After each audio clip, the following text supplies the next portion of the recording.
बिस्मिल्लाहिर्रहमानिर्रहीम। अस्सलाम वालेकुम नादरीन, आप यूट्यूब चैनल देख रहे हैं। मैं इमरान खान हूँ। नादरीन, डोनाल्ड ट्रंप ने 3 दिन पहले और उसके बाद 2 दिन पहले और उससे पहले भी ये बार बार स्टेटमेंट दिया है कि ईरान से वो यूरेनियम ले लेंगे। बल्कि डोनाल्ड ट्रंप ने 3 दिन पहले ये दावा भी किया कि ईरान अपनी यूरेनियम अमेरिका के हवाले करने पर राज़ी हो गया। ये दावा सुन के मैं भी हैरान हो गया था और समझ नहीं आ रही थी कि इतनी बड़ी कुर्सी पे बैठा हुआ शख्स इतनी गैर जिम्मेदारी वाली बात कैसे कर सकता है। तो मुझे लगा कि शायद वाकई ईरान अपनी यूरेनियम अमेरिका को देने पर राज़ी हो गया। कुछ बड़े अच्छे जर्नलिस्ट हैं, उन्होंने भी ये कहा कि वाकई में डोनाल्ड ट्रंप ने ये स्टेटमेंट दिया है तो ऐसा हो जाएगा। इंटरनेशनली ये खबर छप गई थी, लेकिन बाद में ईरान की जानिब से चिट्टा इनकार आ गया। ईरान ने कहा जी हम तो नहीं करते, हम यूरेनियम तो नहीं देंगे। फिर डोनाल्ड ट्रंप ने कहा नहीं जी, कोई और सोल्यूशन है, कोई और तरीक़ाकार है, उसके तहत वो यूरेनियम रहेगी ईरान में, लेकिन निगरानी में रहेगी और वो कुछ और मामला हो जाएगा। इस तरह से डोनाल्ड ट्रंप ने खुद तो नहीं, लेकिन उसके साथियों ने, उसके करीबी लोगों ने मीडिया में ये चलवा दिया।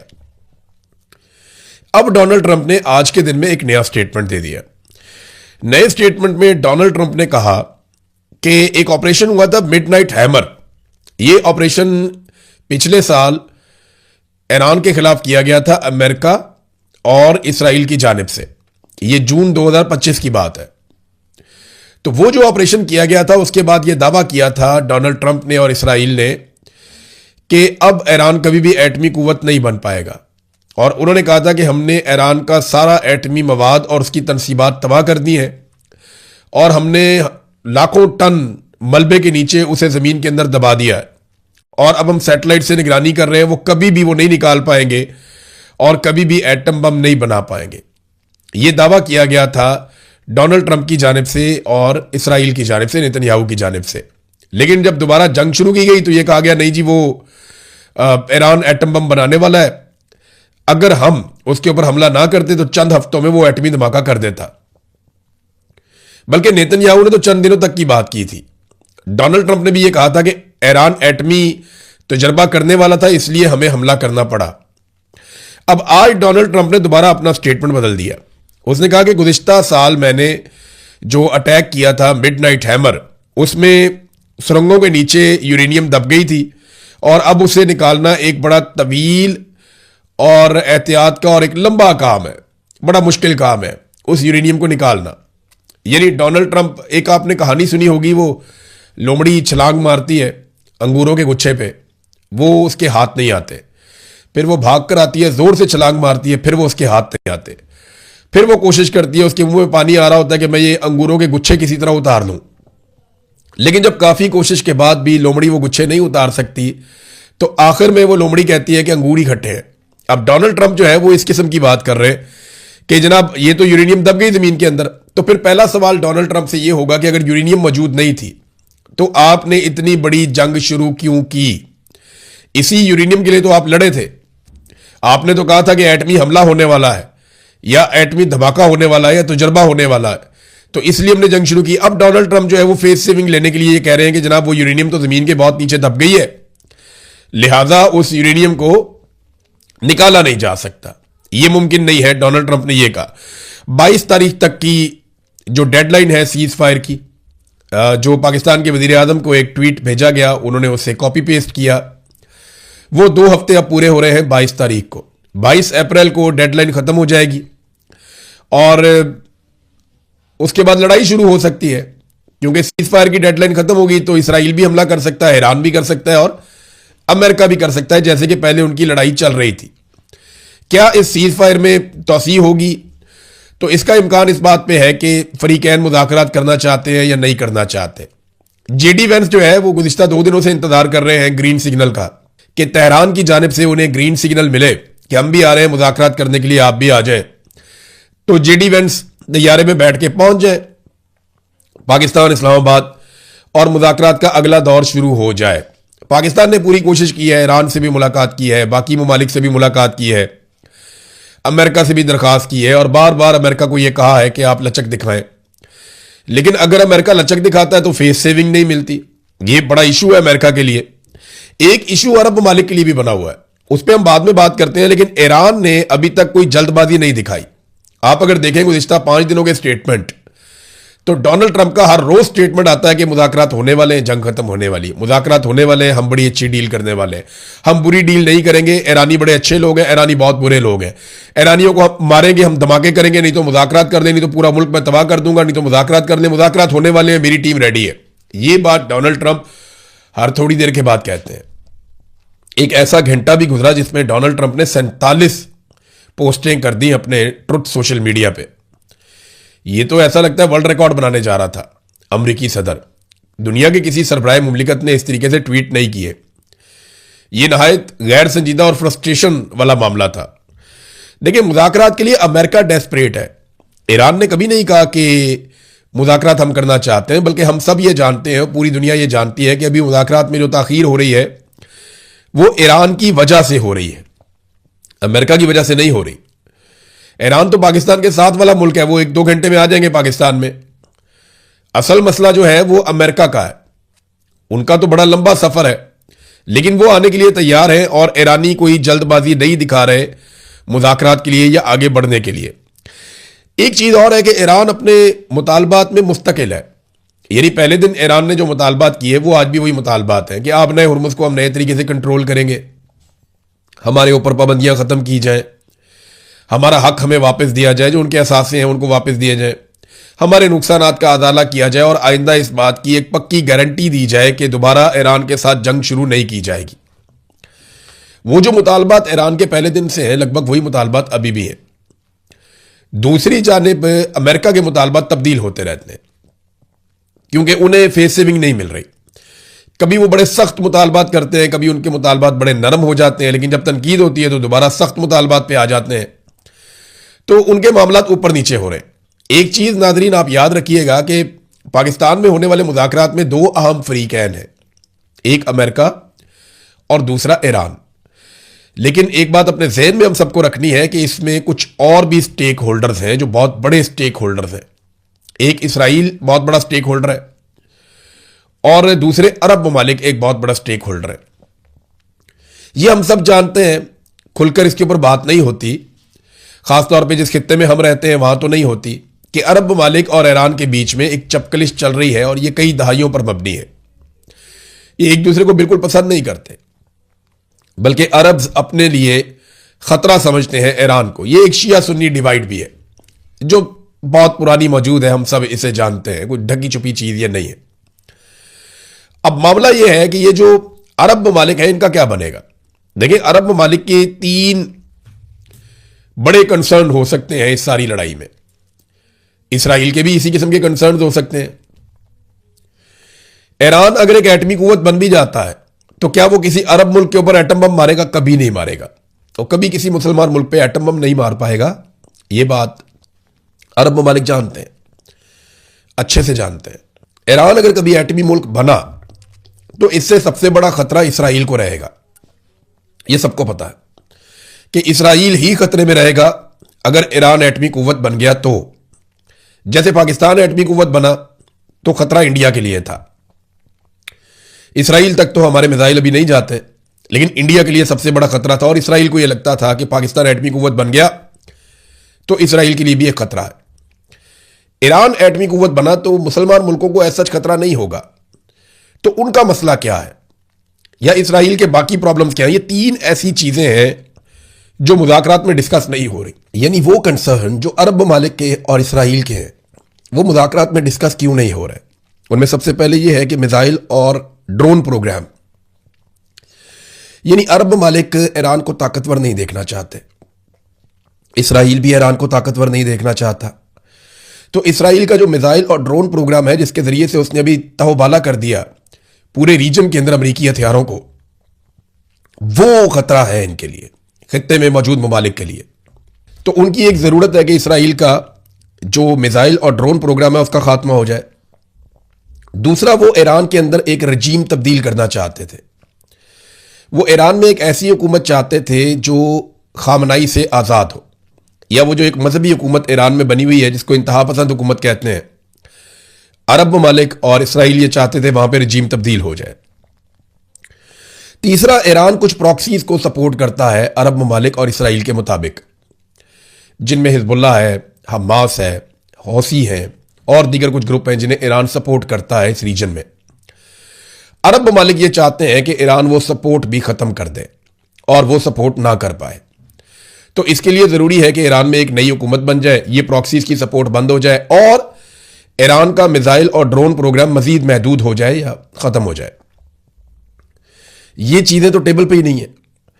टेबल पे तो मेन चीजें दो हैं अमेरिका की जानिब से। एक, आपने हुर्मुज़ इसको खोल दो, वो तो पहले ही खुली थी, तो फिर बंद क्यों करवाई थी? लड़ाई करके बंद करवा दी, अब कह रहे हैं खोलो। और ईरान ने थोड़े दिन पहले जब खोली तो अमेरिका ने मुहासरा करके दोबारा बंद करवा दी। और दूसरा, यूरेनियम या एटमी कुव्वत बनने का मामला है, उस पर ईरान यकीन दहानियां करवा सकता है। तो अब अरब ममालिक और इसराइल के लिए अगर ये मुज़ाकरात होते हैं और कामयाब हो जाते हैं तो उनके लिए इसमें क्या है, ये एक बड़ा सवाल उनके साथ रहेगा। नेटो से ज्यादा अरब ममालिक ने हमारे साथ ताउन किया, वो बहुत अच्छा लड़े हैं, ये बार बार डोनाल्ड ट्रंप ने कहा। अरब ममालिक बार बार कहते हैं कि हम किसी लड़ाई के अंदर शामिल नहीं थे, हमने ये लड़ाई लड़ी नहीं, जबकि अमेरिका बार बार कहता है कि शाबाश देता हूं मैं अरब ममालिक को, वो हमारे साथ बहुत अच्छा लड़े हैं गल्फ ममालिक। और ईरान कहता है, देखो ईरान को वहां से जवाब मिल जाता है ना हमले का। ईरान कहता है देखो डोनाल्ड ट्रंप भी कह रहा है कि अरब ममालिक हमारे खिलाफ लड़ाई में शामिल हुए हैं। अब अरबों का मसला यह है कि आपने हुर्मुज़ खुली रहे और पुराने तरीके से खुली रहे। ईरान जो है उसको एक नई कंडीशन के तहत खोलना चाहता है। अमेरिका कभी कभी उसके ऊपर आमादगी भी जाहिर कर देता है। तो इस लड़ाई का बेनिफिशियरी कोई भी अरब मुल्क नहीं बन पाया। क्या इसराइल इस लड़ाई का बेनिफिशियरी है? नहीं, वो भी नहीं है। उसकी वजह यह है कि यूरोप में जो ममालिक कुछ हद तक इसराइल को सपोर्ट करते थे, वो सपोर्ट भी इसराइल के हाथ से चली गई। और अगर इस लड़ाई का सबसे बड़ा लूजर देखा जाए, जिसको सबसे बड़ा नुकसान हुआ है, वो डोनाल्ड ट्रंप और उसकी रिपब्लिकन गवर्नमेंट है अमेरिका में। उनके खिलाफ लोगों का रद्द-ए-अमल इतना ज्यादा हो गया कि आज 63% अमरीकी नए सर्वे के मुताबिक उनके खिलाफ है। ईरान ने बड़ी रेजिलियंस शो की है। ईरान ने अपने कमर्शियल एयरपोर्ट बड़ी कम मुद्दत के अंदर 2 हफ्ते के अंदर दोबारा मुरम्मत करके खोल लिए हैं। ईरान ने कहा था कि हम अपने एयरपोर्ट, अपनी सड़कें, अपने प्लांट्स हम दोबारा बना लेंगे, लेकिन अमेरिका अपना मुकाम दोबारा बहाल नहीं कर सकेगा। इसकी चौधराहट वापस नहीं आएगी जो हमने इसके साथ कर दिया है, और यही दिखाई दे रहा है। डोनाल्ड ट्रंप ने बताया कि जो कल जहाज पकड़ा था ईरान का, अमेरिकन ने एक जहाज पे कब्जा किया था ना, ये रिपोर्ट भी हुआ। तो डोनाल्ड ट्रंप ने कहा उसके अंदर कुछ ऐसा सामान था जो अच्छा नहीं था, और वो सामान चीन ने तोहफे के तौर पे दिया था। ट्रंप ने ये नहीं बताया कि उसके अंदर क्या था, कोई फ्यूल था, कुछ और चीज थी, कुछ हथियारों में इस्तेमाल होने वाली कोई चीज थी, या इंटेलिजेंस में इस्तेमाल होने वाली कोई चीज थी। ये बताया नहीं अमेरिका ने, डोनाल्ड ट्रंप ने, लेकिन ये इल्जाम लगाया और ये कहा कि मैं ये समझता था कि प्रेसिडेंट शी के साथ हमारे मामलात बहुत अच्छे चल रहे हैं और हमारी समझबूझ एक जैसी है। तो मायूसी का इजहार किया डोनाल्ड ट्रंप ने कि उस जहाज में कोई अच्छी चीजें हमें नहीं मिली। एक और ऑयल टैंकर पकड़ लिया एशिया पैसिफिक में अमेरिका ने, ईरान का। अब ये चीजें आहिस्ता आहिस्ता मामूल बन रही हैं। इसके रद्देबल में ईरान मजीद सख्ती करेगा अपने हुर्मुज़ में, और हो सकता है कि आने वाले दिनों में हौसी बागी बाबे मंदब को बंद कर दें। तो फिर पूरा रीजन जो है वो बैठ के सोचता रहेगा कि अब ये इलाके कुलवाने कैसे हैं। ग्राउंड रियलिटी ये है कि आप जितना मर्जी ताकतवर अटैक करें, आपने हुर्मुज़ को ताकत के बलबूते पर अगर अमेरिका के साथ मजीद ममालिक भी मिलकर आ जाएं तो वो ईरान से नहीं खुलवा सकते। वहां पे वाकयात होते रहेंगे, जहाज हमेशा खतरे में मौजूद रहेंगे। हाँ, ये अलग बात है कि अगर पूरा का पूरा ईरान फतह कर लिया जाए, वहां के सारे लोगों को यरगमाल बना लिया जाए, तो वो मुमकिन नहीं है। ये आज तक इराक में नहीं हो सका, ये आज तक शाम में नहीं हो सका, अफगानिस्तान में नहीं हो सका, तो ईरान में कैसे होगा? ये मुमकिन नहीं है। नादरीन, इमरान खान साहब की बहनें आज क्योंकि मंगल का दिन था, एक मरतबा फिर गई इमरान खान साहब को मिलने के लिए अडियाला जेल, और आज वो तकरीबन तनहा थी। बहुत थोड़े से लोग उनके साथ थे, बहुत थोड़े। तो आहिस्ता आहिस्ता इमरान खान की बहनों को, उनकी फैमिली को तनहा कर दिया गया। इमरान खान साहब पहले ही कहते तन्हाई में है, और पाकिस्तान तहरीक-ए-इंसाफ के कुछ लोगों ने इमरान खान साहब की बहनों पर तनकीद करते हुए उनको मजीद तन्हाई का शिकार कर दिया। इमरान खान की बहन से जब सवाल पूछा गया कि सुहेल अफरीदी के कारकुन कहते हैं कि लायामल दो, सुहेल अफरीदी कहते हैं कि इख्तियार मेरे पास नहीं है, आप किसकी तरफ देख रही हैं? उन्होंने कहा हम बहनें अपनी तरफ ही देख रही हैं।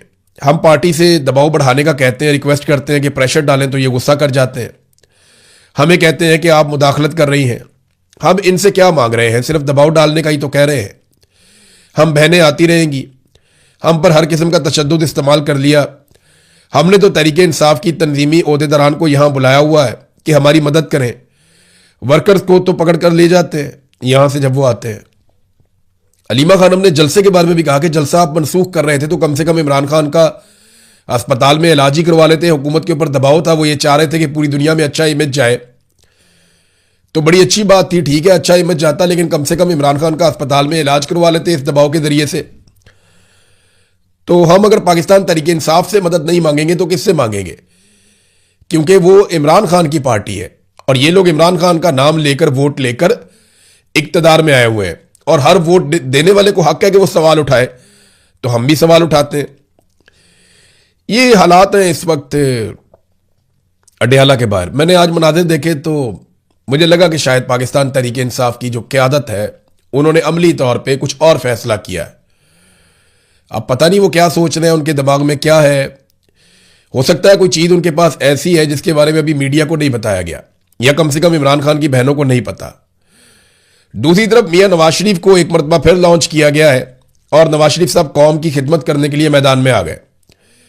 मियां साहब ने ज़मीन आसमान के कलाबे मिलाए और ये कहा कि गिलगित बल्तिस्तान में, कश्मीर में हम इलेक्शन जीतेंगे और अपनी कारकर्दगी भी जीतेंगे। कारकर्दगी इनकी पूरी कौम के सामने है। अवाम का हेल्थ कार्ड बंद करके इन्होंने अवाम को एड्स का तोहफा दे दिया है। पंजाब में एड्स के केसेस बढ़ते जा रहे हैं। जाली पुलिस मुकाबले अरूज पे है। कोई नया तरक्याती प्रोजेक्ट बड़ा इन्होंने नहीं बनाया। उस्मान बुज़दार और परवेज इलाही के मंसूबों के ऊपर दोबारा तख्तियां लगा रहे हैं। जो इमरान खान ने किया उसमें से आधे काम इन्होंने बंद कर दिए हैं। बड़े बड़े तरक्याती मंसूबे सारे बंद हैं। और पाकिस्तान रोजाना के हिसाब से, मैं पिछले 2 साल की कहानी आपको सुना रहा हूं, पिछले 2 साल में पाकिस्तान ने रोजाना के हिसाब से 21 अरब रुपए का कर्जा लिया है। हर घंटे पाकिस्तान तकरीबन 1 अरब रुपया कर्जा ले रहा है। हर घंटे 1 अरब रुपया, 100 करोड़ हर घंटे हम ले रहे हैं। ये 21 अरब रुपए रोजाना कहां खर्च हुए? क्या पाकिस्तान में कोई डैम बना? क्या पाकिस्तान में कोई बहुत बड़ी मोटरवे नहीं बनी? क्या पाकिस्तान में नए तालीमी इदारे बने? क्या पाकिस्तान में नए अस्पताल, यूनिवर्सिटी, खेलों के मैदान बने? क्या पाकिस्तान में टेक्निकल एजुकेशन के लिए कोई बहुत बड़ी चीजें बनी? क्या पाकिस्तान में कोई बहुत बड़ी इंडस्ट्री लग गई? क्या पाकिस्तान बहुत तरक्की कर गया, बहुत आगे चला गया आईटी के शोबे में, तालीम के शोबे में, सेहत के शोबे में, ज़राअत के शोबे में, इंफ्रास्ट्रक्चर के शोबे, किसी एक चीज में पाकिस्तान आगे गया हो तो बताएं। ये 21 अरब रुपया रोजाना कर्जा लेते हैं। ये किसकी जेबों में जा रहा है पैसा और कहां पे इस्तेमाल हो रहा है, इसका हिसाब जब इनसे मांगो तो ये कहते हैं आप गद्दार हैं और गद्दारी का मुकदमा दर्ज कर देते हैं।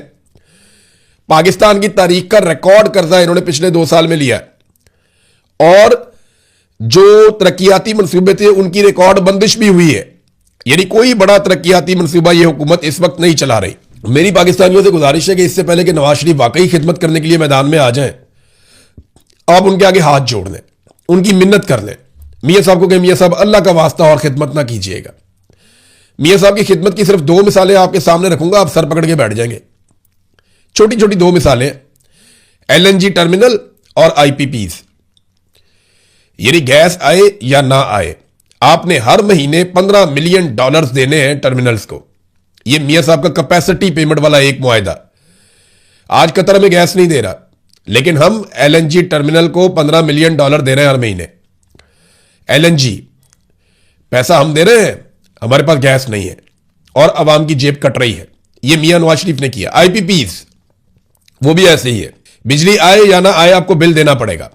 यानी गैस ना आए फिर भी बिल देंगे, बिजली ना आए फिर भी बिल देंगे। वजह क्या है? मियां नवाज शरीफ के लगाए हुए मंसूबे। 1 यूनिट बिजली इस्तेमाल करते हैं और 3 यूनिट के आप पैसे देते हैं, फिर भी लोड शेडिंग हो रही है और यूनिट की कीमत भी 4 गुना बढ़ा दी है जब से इमरान खान साहब की हुकूमत गिरी है। यह खिदमत नवाज शरीफ ने की पाकिस्तानियों की।